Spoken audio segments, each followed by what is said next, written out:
Hello, welcome in. My name is Rankster. I'll be showing off some of the automated mob farms you can make for Core Keeper.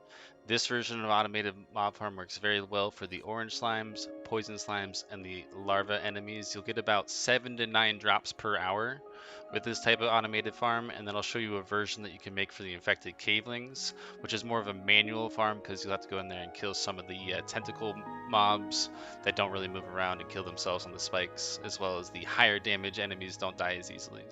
But let me show you what it'll look like after a couple hours of AFKing and how much loot we get from these. It's usually about 7 to 9 drops of slime per hour. Let's go ahead and hop into it, and I'll show you at the end of the video how to build your own mob farm just like this. So we're going to show off how good these spawners can be if you leave your game up overnight and come back to collect your goodies.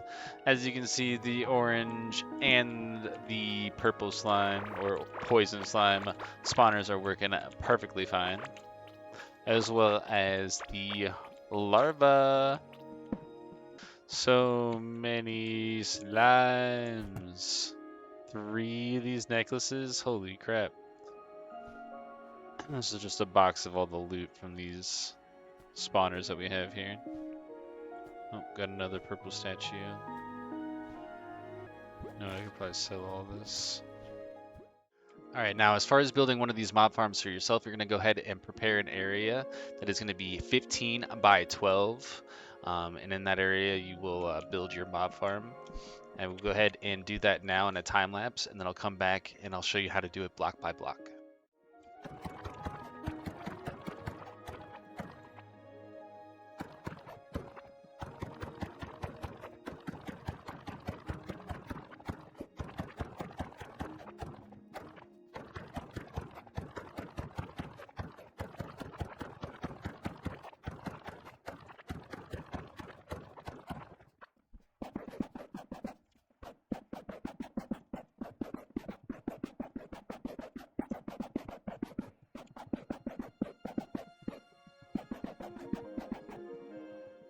All right, now that I got my 12 by 15 area cleared out, I'm going to go ahead and show you how to build one of your own automated farms.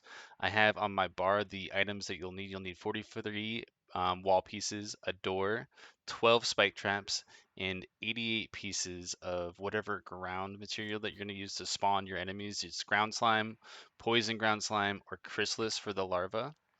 We're going to go ahead and start with the front wall, or the one with the door in it, and it's going to be 13 blocks wide. It's going to be 5, 3, then 5. I'm going to go ahead and show you how to do that. Let me make sure I have my spacing right here. We do what? 1, 2, 3, 4 between these walls. Let's do 1, 2, 3, 4, 2, 3, 4, 5. And I like to jut this out just a little bit. 1, 2, 3, 4, 5. And then I leave the corners with a gap to save on materials, and then we'll do a wall of 9. 1, 2, 3, 4, 5, 6, 7, 8, 9. Same on the other side. 2, 3, 4, 5, 6, 7, 8, 9. And then the back wall is going to be 13 blocks altogether. And that is our containment area. I'm going to go ahead and slap the door on now before we throw any of the orange slime down. And I like to do the outside of the perimeter just so it lines up easily for me. So I go ahead and do the perimeter first with the ground slime. Go ahead and pick this one up. And you can see they've already started to spawn, which is another reason why we have the door closed already. They don't hesitate on spawning, so you don't really need as much as I put down, so the gaps don't really matter too much. They just kind of help with moving around when you're clearing or picking up the loot from the day before or your AFK session, just so you have some ease of mobility within the inside. And then we put these corners in, and then this will go all the way down.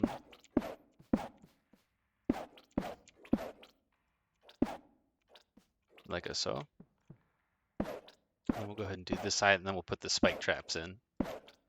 And once with the spike traps in, it's pretty much ready to go. Fully functioning. Protect our door. Put one here. Put one here. I like to put one on this slime.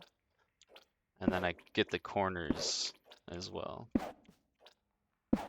Boom. And just like that, that is my automated slime farm design.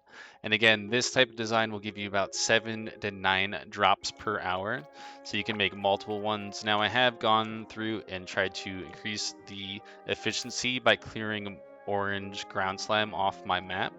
So I went through and I cleared where I'd fought Grom the Destroyer and a bunch of his tunnel. That didn't really seem to affect much spawn rate. So I haven't seen any noticeable changes with the amount I've cleaned so far, which, you know, I felt like was a good 25% of his tunnel and slime that he produced, as well as the orange slime boss arena. I've cleaned that up and anything near my base, and I haven't seen much changes. So I'm going to try to find ways to maybe tweak the efficiency, maybe putting a couple, you know, spike traps in the corners here might boost the hour rate just a little bit because it'll increase the kill rate. But again, they seem to die pretty quickly and easily. I don't come back to, you know, many slimes sitting around unkilled like I do with the infected Caveling. Let me go ahead and show you what the infected Caveling manual farm looks like as well real quick. I just added a couple windows where I can shoot fireballs through so I can clear the tentacles and everything with ease. So I'm going to go to that area and I'll show you what it looks like. You have to build those in the wilderness though, so you can't put those next to the other farms unfortunately. Okay, so here's the version that I have made for the infected Caveling spiders. I put windows on the walls so I can shoot fireballs through. Also put a lot more spike traps in there since they have a lot more health. They take a lot more hits to kill with the spikes. But yeah, you gotta be careful because the tentacles can still hit you through those windows. So like I said, this one's not, you know, completely automated or AFKable, but it's still a nice, easy way to farm infected Cavelings in case you need to. And, you know, just to go over a couple of the reasons why you might want to create a mob farm, especially an orange slime farm in Core Keeper, is that they're used primarily for making potions, especially the orange. You need it for every potion type, from healing, from rage, stone skin. You'll also need orange slime for making any bombs or any paint colors in case you want to customize your base with any custom paints. You'll need a bunch of slime for that.